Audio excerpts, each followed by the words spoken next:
This is Fresh Air. I'm Terry Gross. The short-lived but hilarious TV series Freaks and Geeks chronicled all the embarrassing things in the lives of unpopular kids in a Michigan high school in the early 80s. Fans of the show may suspect that its creator, Paul Feig, was kind of nerdy himself when he was growing up. His new memoir confirms those suspicions. It's called Kick Me: Adventures in Adolescence. In addition to creating Freaks and Geeks and writing many of the episodes, Feig co-created last season's sitcom Undeclared about college freshmen. He has acted in such TV series as The Drew Carey Show, Ellen, Sabrina the Teenage Witch, and It's Gary Shandling Show, and he acted in the films That Thing You Do and Zombie High. Let's start with a reading from the beginning of Paul Feig's new memoir, Kick Me. There is no God. I mean, there can't be. Think about it. If there were, then things in life would have to be fair. There would be no suffering, there would be no war, there would be no poverty, and none of us would be born with last names that could make us the brunt of adolescent jokes for the entirety of our school careers. In a truly just universe, no child's last name would be Cox, Butts, or Seaman. No teenager would come from a family named the Hardens or the Balls. A young Richard Shaft wouldn't have to come home from school crying each day. An underendowed Lisa Titwell wouldn't beg her parents to let her finish her education at an all-girls school. And an adolescent Paul Feig wouldn't have had to endure hearing the letters E and I consistently taken out of his last name and replaced with the letter A. But alas, I did. That's Paul Feig reading the opening of his new memoir, Kick Me. Now, as you point out just a little further down into your book, that, a lot of kids didn't even know what the word fag meant. So even though you were being called Paul Fag, a lot of kids had no clue what that was supposed to mean. I know when I was growing up, people used the words fag, fruit, fairy, and always meant that a boy was a little effeminate. Beyond that, if it had any meaning, I don't think we knew about it. No, I don't think they really did. I always think it must be something they heard from their fathers or from their older brothers. And it sounded like an insult, and people reacted like it was an insult, and so it just got hurled around. In my neighborhood, insults were used so oddly. For some reason, my father bought me this backpack for my books when I was in like second grade, and I would ride my bike to school. And there was these mean kids who, when I would ride by with that backpack, they would call me the N-word for some reason. And it was like, it didn't even make sense because I knew what that word meant. And it was like, because I have a backpack, and then if you wore white socks, you were a Polak. So there was some sort of school logic that nobody gave me the handbook on to figure out. So would you do the whole sticks and stones thing, or would you insult the person back? No, I was never tough enough to insult them back. I would either try to make a joke and get them to laugh, and if that didn't work, I would just hightail it out of there, basically, to my nerdier friends who were in the same boat, and we would just do dialogue from Warner Brothers cartoons and be glad that we had no athletic ability and no desire to beat up other kids like everyone around me seemed to have. Now, your memoir of adolescence really got me thinking about some things that I haven't thought about in a while. Like, you say you'd always liked girls ever since you were 5. What does it mean to have a crush on a girl when you're 5 or 6, when you're in first or second grade? It's odd because you don't get the support of your peer group. I thought it was normal because I was just attracted to girls, and I would, sort of tell that to one of my friends, and they'd give me this strange look, or like, "Ooh, you like her? Why do you like her?" And then the word cooties would generally come into play, which I don't know where the whole concept of cooties came from, but if somebody could have patented it, they would have made millions of dollars off of it.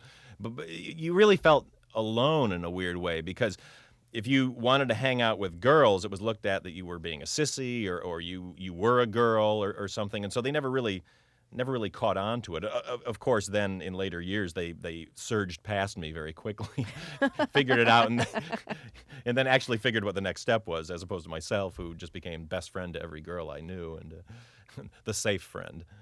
Now, you describe your earliest feelings of sexual arousal, and this was in gym when you were climbing the ropes, and you kind of accidentally got turned on by it.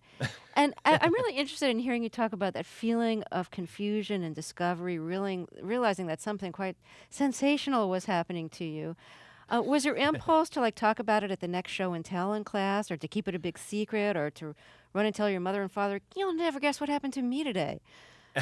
Well, first of all, that was a very sexy rope, I just have to say. But Yes, it was no, I knew something was happening that was probably a private thing, but on top of it, I had thought I sort of discovered something, because I never talked about that sort of thing with anybody around me, and this was back.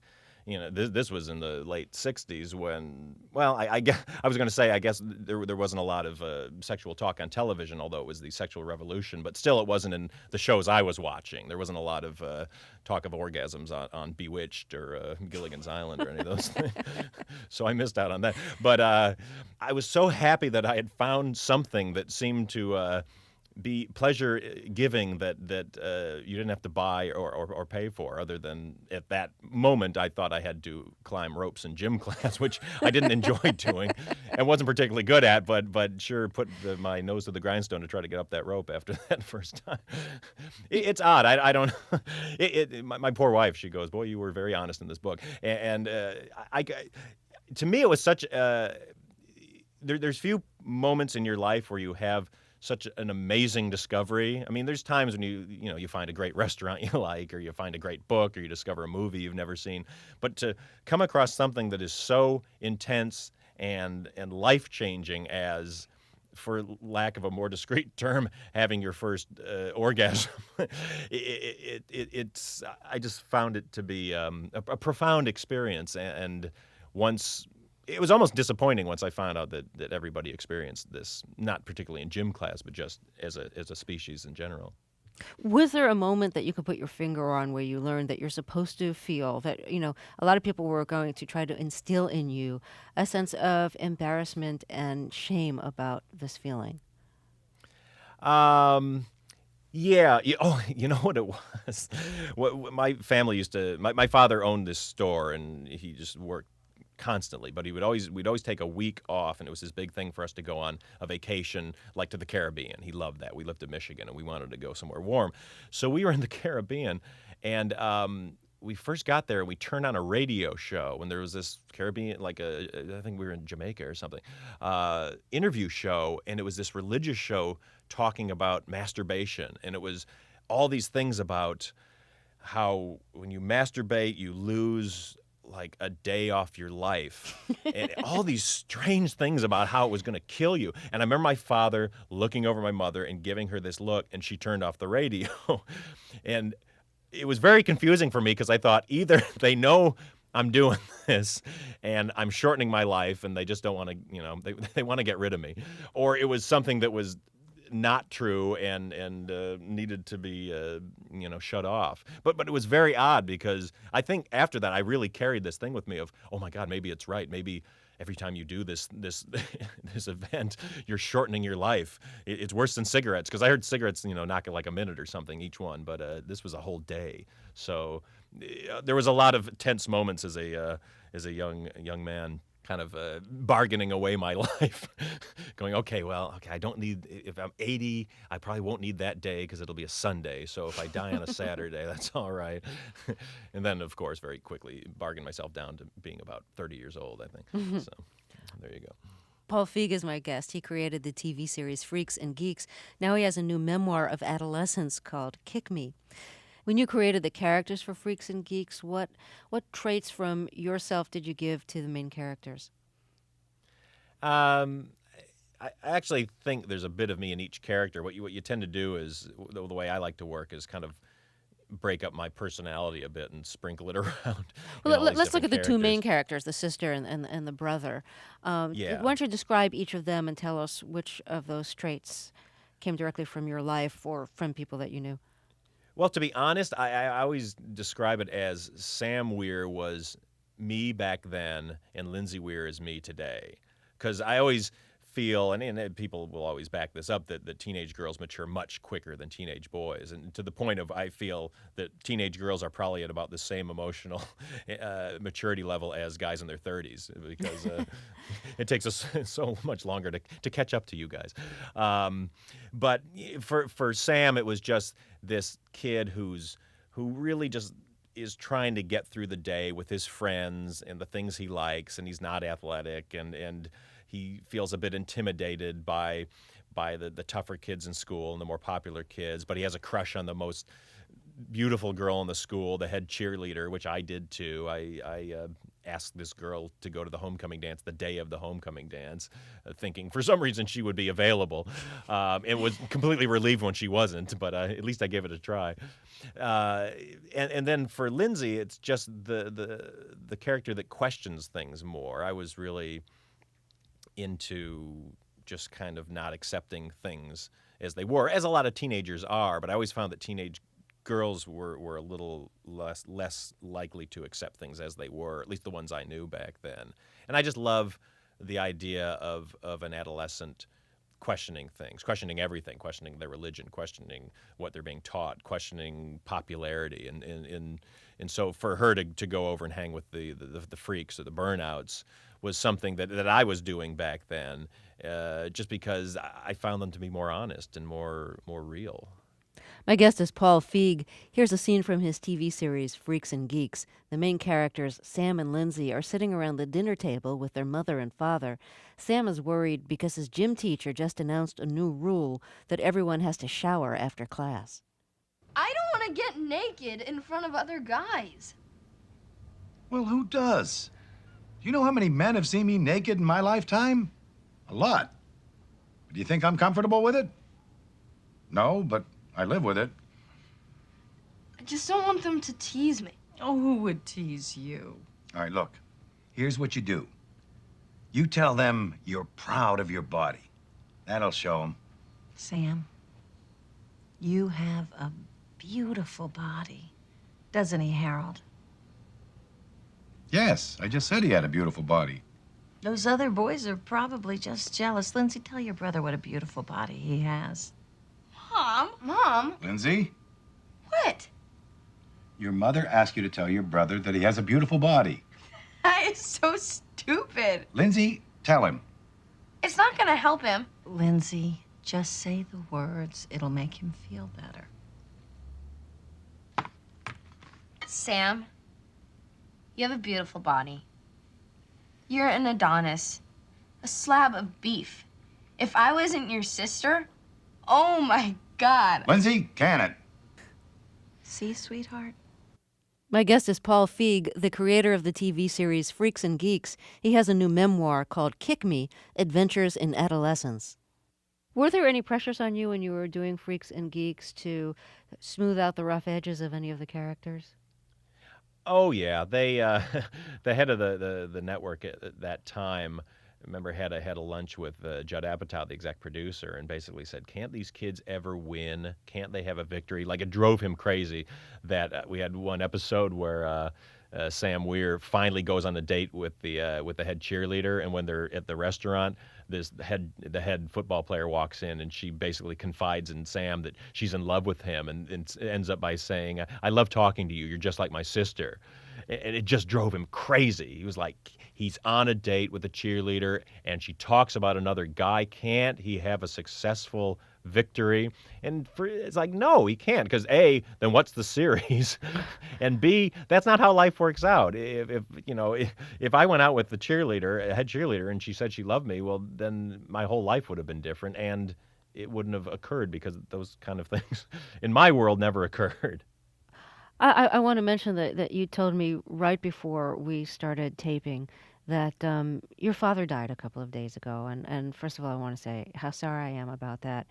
And second of all, I think it must be, you're very affectionate toward your parents in the book, even though, I mean, you're making fun of the whole experience of adolescence, which includes, having some laughs at some laughs at your relationship with your parents, but you obviously are very affectionate about them in the book, and I think it must be a strange time to be having your book published and to be talking about all this, having just lost your father.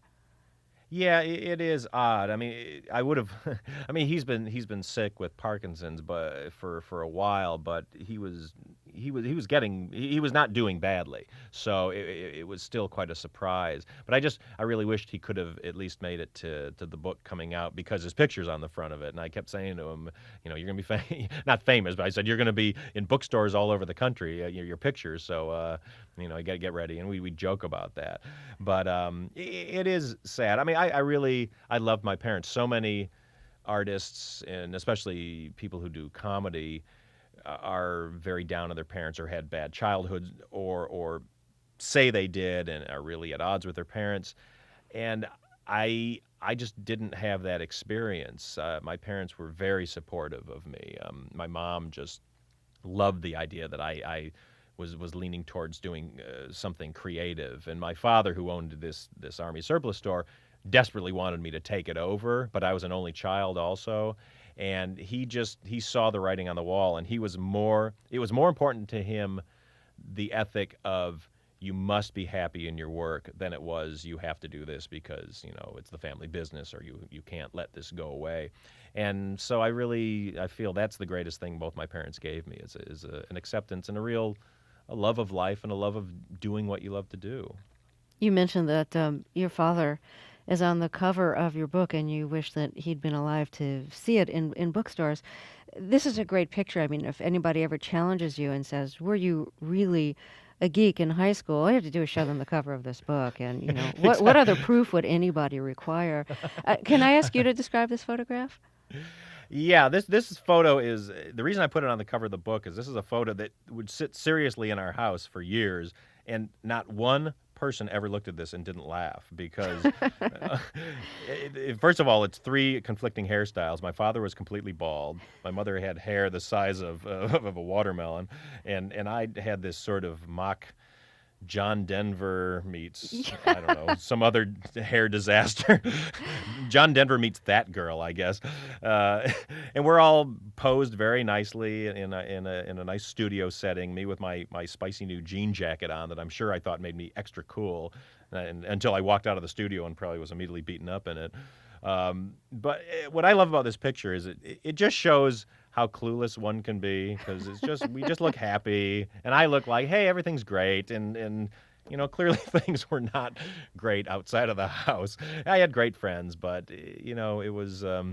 There's that movie Welcome to the Dollhouse, which is so funny because it starts with a push-in on this family portrait, and everyone looks so happy, and to me that just kills me, because there's the two worlds you live in, and if you come from a nice household, there's the happy womb-like environment that you're in there, and then you're just immediately every day spit out into the real world, and you kind of at night you reset, like when you wake up in the morning and you kind of wake up and you forget the problems of the past day for a little bit, and you feel like it's a reset button, and the minute you walk out the house and you get to the bus stop or you get to work or whatever, and it just starts wearing you down every day. But that's why I love pictures like this.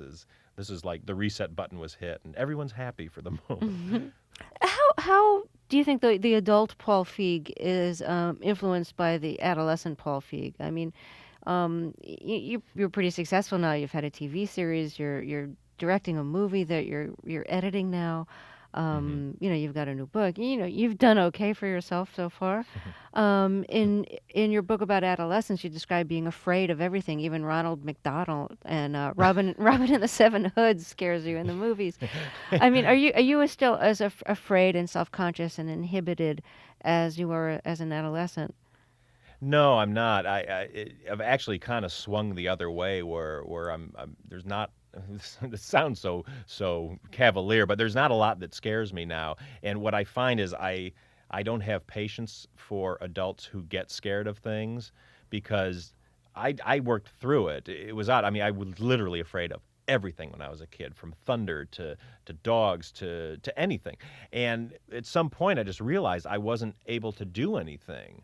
And I think it was right around when I was about halfway through high school, I just said to myself, you can't go on this way. It's ridiculous. You're going to cut yourself out of so much life. And there was so much stuff that I wanted to do. I always got really inspired by things I would see. Like if I saw a movie, I wanted to be a movie actor and I wanted to direct a movie. If I saw a TV show, I wanted to have a TV show. If I read a book, I wanted to be an author. If I saw a play, I wanted to be Will Shakespeare. The good thing about all that was it made me do a lot of things, and it forced me to have to break out of who I was, because the only way you could do those things, you couldn't just really sit in your room and do those outside of writing, but you had to get out and experience things. And so I've really come full circle on it. But that said, you know, it's really hard to divorce yourself from who you were, and I'd hate to forget that, because I love those feelings of back then. I love trying to remember what that intensity of being in love with somebody when you were a teenager, that crush where it's just you feel like there's a wrench in your chest. I just, to me, it's such pure emotion, and it's really beautiful. And even though it was tough back then, to lose that, you know, there is a sense of loss about having your emotions dulled a bit. Well, I want to thank you so much for talking with us. Oh, thank you, Terry. It's been really a pleasure. And I'm sorry again about your father. Well, thanks. Thank you. Appreciate that. Paul Feig is the author of the new memoir, Kick Me, Adventures in Adolescence. He created the TV series Freaks and Geeks. You can see the reruns on the cable channel ABC Family. I'm Terry Gross, and this is Fresh Air.